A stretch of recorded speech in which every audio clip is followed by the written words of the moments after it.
వరద కళ్యాణి గారు ఎమ్మెల్సీ వైఎస్ఆర్సీపీ వారు మనతో పాటు లైవ్కి జాయిన్ అయ్యారు. ఒకసారి వరద కళ్యాణి గారితో మాట్లాడదాం. కళ్యాణి గారు గుడ్ ఈవినింగ్ అండి.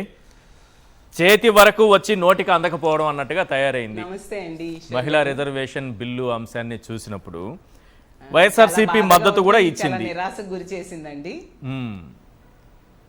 చెప్పండి. ఖచ్చితంగా ఈ బిల్లు ఎప్పుడు పెట్టినా కూడా 2023లో కూడా మద్దతు ఇచ్చింది, ఇప్పుడు కూడా మద్దతు ఇచ్చింది. ఏ రూపంలో వచ్చినా కూడా మా పార్టీ మద్దతు ఇచ్చిన విషయం మనందరం చూసాము. ఈసారైనా పాస్ అవుతుందని ఈ రాష్ట్రంలోనైనా దేశంలో ఉన్న మహిళలందరూ కూడా ఆశగా ఎదురు చూశారు. ఎందుకంటే ఈ మహిళా బిల్లు గురించి ఎన్నో దశాబ్దాలుగా చర్చ జరుగుతూ ఉంది. కానీ ఎంత డిమాండ్ వస్తూ ఉంది ఇలాంటి బిల్లు పాస్ అవ్వాలి అని చెప్పి, కానీ అది కార్యరూపం దాల్చలేదు. ఈసారైనా ఖచ్చితంగా కార్యరూపం దాల్చుతుందని దేశంలో ఉన్న మహిళలందరూ ఎంతో ఆశగా ఎదురు చూడడం జరిగింది. ఈరోజు ఈ బిల్ పాస్ కాకపోవడం నిజంగా తీవ్రమైన నిరాశకు గురి చేసింది మహిళలందరికీ. ఇప్పటికైనా బీజేపీ వాళ్ళు నెక్స్ట్ వచ్చే సమావేశాల్లోనో ఎప్పుడో ఒకసారి ఇది పెట్టి సెపరేట్గా మహిళా బిల్లు పెట్టడమైనా చేయొచ్చు. లేదు అంటే ప్రతిపక్షాల తాలూకా సందేశాలన్నింటినీ కూడా నివృత్తి చేసి అప్పుడు పెట్టాలి. పెడితే అప్పుడైనా అందరూ కూడా అంగీకరిస్తారని నేను భావిస్తూ ఉన్నానండి. మహిళా సాధికారితకి ఇది ఎలా ఉపయోగపడేది అనుకుంటున్నారు?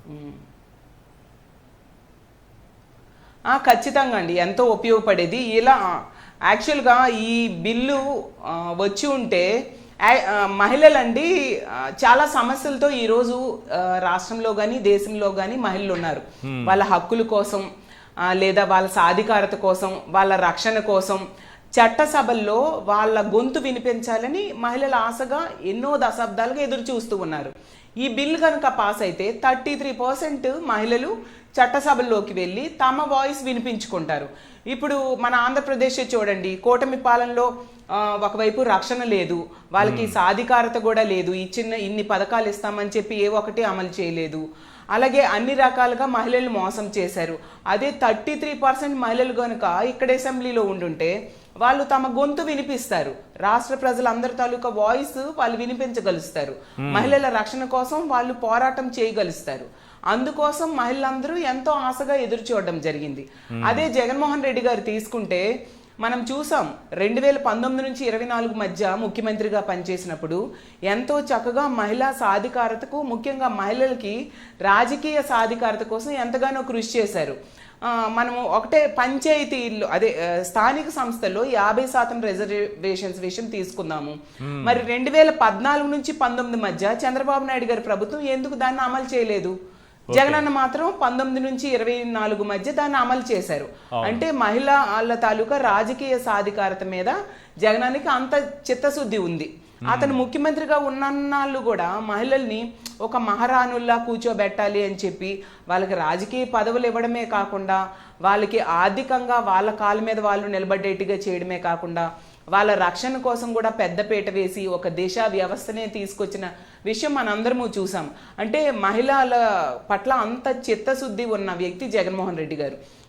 నిజం చెప్పాలంటే రాజ్యాంగం ఇచ్చిన అవకాశాల కంటే జగనన్న రాజనీతి వలన, జగనన్న ముఖ్యమంత్రిగా ఉన్న కాలంలో మహిళలకి ఎక్కువ అవకాశాలు వచ్చిన విషయం మన అందరము చూసాము. జడ్పీ చైర్మన్లు అవ్వచ్చు, మేయర్లు అవ్వచ్చు, ఎంపీపీలు అవ్వచ్చు, జడ్పీటీసీలు అవ్వచ్చు, ఎంపీటీసీలు అవ్వచ్చు, ఇవన్నీ కూడా రాజ్యాంగం ఇచ్చిన రిజర్వేషన్ కంటే జగనన్న ఎక్కువ రిజర్వేషన్ ఇవ్వడం జరిగింది. సో దాని వలన మహిళలు ఆ సభల్లోకి వెళ్ళి చక్కగా వాళ్ళ వాయిస్ వినిపించేవారు, మహిళల సమస్యలు ప్రస్తావించేవారు. అలాగే ఈ 33 రిజర్వేషన్ బిల్లు కనుక చట్టసభల్లో 33% ఉమెన్ రిజర్వేషన్ బిల్ కనుక పాస్ అయి ఉంటే మహిళలు చాలా చక్కగా దాన్ని వినియోగించుకునేవారు.